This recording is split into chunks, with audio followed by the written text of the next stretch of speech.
Dans cette vidéo, nous allons explorer deux parties concernant le livret tutoriel. Tout d'abord le setup, c'est-à-dire la mise en place du scénario du tutoriel, ainsi que le premier tour de jeu qui consistera en un vol en ligne droite.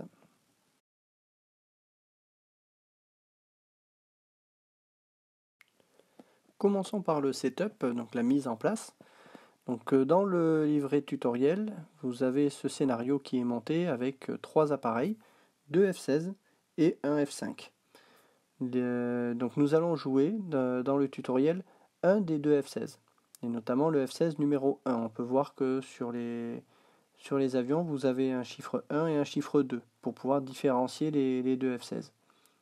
Donc ces deux F-16 sont disposés sur un hexagone, donc vous retrouvez le numéro de l'hexagone en haut et sur la carte. Vous avez ensuite le nose marker, c'est le cap de l'avion, donc 345, la vitesse 390 et l'altitude 110. Donc une fois qu'on a ces informations-là, on va pouvoir les remplir sur le petit tableau qui est ici, dans l'aide du PHAD. Donc je vais utiliser avec l'iPad et le pencil. Donc je remplis le numéro d'hexagone, 0626, l'altitude 110 et la vitesse 390. On enregistre les données et la partie setup est maintenant terminée. Donc c'est pas bien compliqué. Voyons maintenant le premier tour de jeu qui consistera à effectuer un vol en ligne droite horizontale. Cette partie va consister en 5 étapes. Tout d'abord, nous allons devoir déterminer la longueur du segment. Nous allons voir comment on fait ça. Ensuite, nous allons enregistrer ce segment, puis déterminer le déplacement à l'aide de la carte 2D. Ensuite, on déplacera l'avion sur la carte et ensuite on effacera les marques temporaires sur l'ACC. Commençons par la première étape, c'est-à-dire déterminer la longueur du segment. Donc il faut aller dans l'aide que l'on a ici et prendre ce tableau. Donc le tableau Speed to FP Table. Sur ce tableau, vous avez la colonne des vitesses sur la gauche et vous avez les lignes en haut, ce sont ce qu'on appelle les ticks. On va voir ce que sont ces ticks. Donc on va sélectionner pour pouvoir écrire dessus.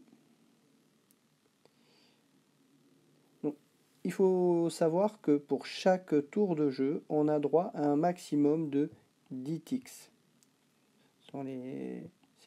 C'est la raison pour laquelle ce tableau s'arrête à 10. Donc dans ce tableau-là, on va considérer que comme on fait un vol en palier et en ligne droite pendant tout le tour, c'est-à-dire le tour complet, ça correspond donc à 10 ticks. Ensuite, on va aller chercher notre vitesse. On a une vitesse de 390 qui est située donc entre 360 et le 400. Il faut toujours prendre la valeur directement supérieure. Donc on va prendre le 400. Et on va aller chercher sur la ligne 400, on raye toutes les autres colonnes et on va aller entourer la valeur qui correspond à 10 ticks. La valeur qui correspond à 10 ticks que l'on a entouré, c'est un 10. Donc on va avoir un déplacement de 10 points, 10 FP, 10 flight points. Si on avait eu par exemple une vitesse de 600 nœuds, ou 600, sans mettre de valeur, et qu'on voulait avancer en ligne droite pendant tout le tour, on aurait eu 15 flight points, 15 points de déplacement. Bon, ici ce n'est pas le cas, on va effacer, mais c'est juste pour vous montrer le principe. Maintenant que nous avons déterminé nos flight points, donc 10, on va les reporter sur l'ACC. Donc on va prendre le PHAD qui est ici, Recorded Plotted Segment, et on va noter nos 10 points sur l'hexagone qui correspond au nez de notre avion, c'est-à-dire la direction dans laquelle on va se déplacer. Donc si on prend le PHAD qui est ici, qui est censé reporter les différents points de notre avion, on devra avoir le nez qui est ici. On verra ce symbole plus loin. Donc on va reporter les 10 points sur cette même case, mais sur ce PHAD. Voilà. Ensuite, on va se référer au déplacement en 2D. Vu qu'on ne change pas d'altitude, on va donc utiliser cette rosace. Sur cette rosace, vous avez bien sûr, vous retrouvez les caps tout autour, et vous avez les hexagones qui vont nous permettre de déterminer comment l'avion va se déplacer dans ces hexagones-là. Sauf que cette rosace est limitée à 8 hexagones, et donc 8 points de déplacement. Si on compte les hexagones, vous en avez 1, 2, 3, 4, 5, 6, 7 et 8.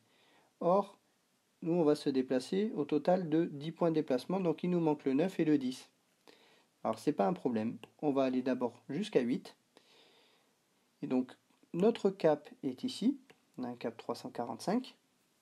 Ça veut dire qu'on peut se déplacer sur toute cette partie-là. Et on peut cheminer d'hexagone en hexagone, comme ceci. Voilà, on peut faire comme ceci. Du moment que vous passez à l'hexagone suivant, en fait, il faut uniquement comprendre qu'on passe d'un hexagone blanc à un hexagone noir, un hexagone blanc à un hexagone noir. Vous voyez les petits points. Voilà. Et donc, en fait, on va finir à l'issue de nos 8 premiers points de déplacement sur les hexagones qui sont ici, ici, ici, ici ou ici. On a le choix. On peut choisir celui qu'on veut du moment qu'on reste dans cet arc-là. Je vais effacer un peu tout ça qu'on y voit plus clair. Donc, à l'issue de nos premiers 8 points de déplacement, je vais décider qu'on va se retrouver ici. Ce qui nous fait donc un déplacement. Le centre est ici, notre position initiale. On a ce déplacement-là. Il nous reste donc 2 points de déplacement à utiliser. Et bien dans ce cas, on va pouvoir utiliser un point ici. Alors attention, vous voyez bien que ce point-là, il n'est pas bon, il n'est pas sur l'arc qui va bien, on ne peut pas l'utiliser. Donc le seul point blanc que l'on a sur le premier point de déplacement, c'est celui-là. Le deuxième point de déplacement, eh bien, on a le choix. On peut aller sur celui-là, on est dans l'arc qui va bien, ou bien sur celui-là. On a le choix. Voilà. Donc, une fois que vous avez compris ça, ben vous avez juste après à déplacer l'avion avec les hexagones tels que c'est défini ici sur l'aire de jeu. Donc c'est quand même, une fois qu'on a compris ça, c'est relativement simple à utiliser.